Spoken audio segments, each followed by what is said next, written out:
Right ఇక మాజీ మంత్రి శ్రీనివాస్ మాట్లాడుతున్నారు, లైవ్ లో చూద్దాం. ఇష్టం ఇక మాకు సంబంధం లేదు, నీ కాంగ్రెస్ అనొద్దు, ఇది మాది కాదు కాంగ్రెస్ పార్టీదని బీజేపీ అనొద్దు. రెండు పార్టీలు సమన్వయంతో ఖచ్చితంగా బిల్లు పాస్ చేసి పంపాలని చెప్పని, మరి దానికి పూర్తి బాధ్యత కాంగ్రెస్ ప్రభుత్వాన్ని, అక్కడ బీజేపీ ప్రభుత్వాన్ని అని తెలియజేస్తా ఉన్నాం. కాంగ్రెస్ ప్రభుత్వానికి మేము ఒకటి రిక్వెస్ట్ చేస్తా ఉన్నాం, ముఖ్యమంత్రి గారికి, మీ చేతిలో ఇక్కడున్న అంశాలు, ఇప్పుడు ఇది పార్లమెంట్ బిల్లు పాస్ కావాలి, ఇప్పుడు మాది అయిపోయింది పార్లమెంట్ అని చెప్తారు.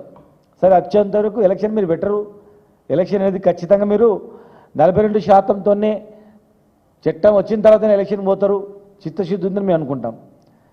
ఈరోజు మీ చేతుల్లో బడ్జెట్ ఉంది, బడ్జెట్ సమావేశాలు అవుతా ఉన్నాయి.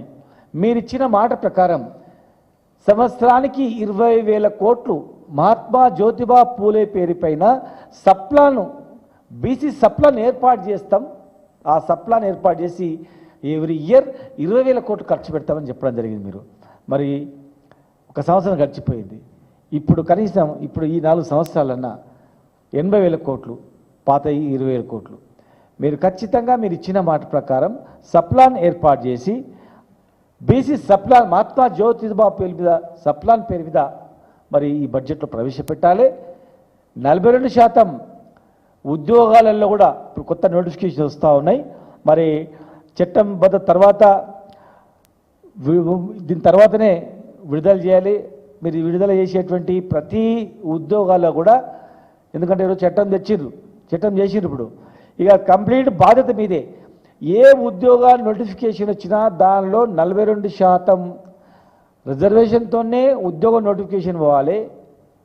ఇప్పుడు బడ్జెట్లో మీ చేతిలో ఉన్నటువంటి అంశం 20,000 కోట్లు పెట్టాలి. మరి కేంద్రంలో చట్ట సవరణ బిల్లు తొందర తీసుకురావాలి. మరి ఎంబీసీ మంత్రిత్వ శాఖ లేదు, చాలాసార్లు ప్రతి రాష్ట్రంలో అడుగుతూ ఉన్నారు కేంద్రాన్ని, ₹1 ఖర్చు కానటువంటిది.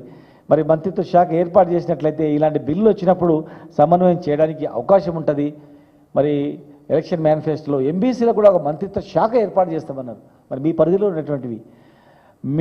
ఉన్నటువంటివి మీరు ఇమ్మీడియట్గా చేస్తే, మీ పరిధిలో లేనటువంటిది జాప్యమైనా సరే చిత్తశుద్ధి ఉందని చెప్పుకోవడానికి అవకాశం ఉంటుంది. కనుక దయచేసి ఎన్నో సంవత్సరాలుగా దగపడ్డ ప్రజానీకం, అత్యధిక సంఖ్య గల ప్రజానీకం, ఎన్నో అవమానాలకు ఇబ్బందులకు గురైనటువంటి ప్రజానీకం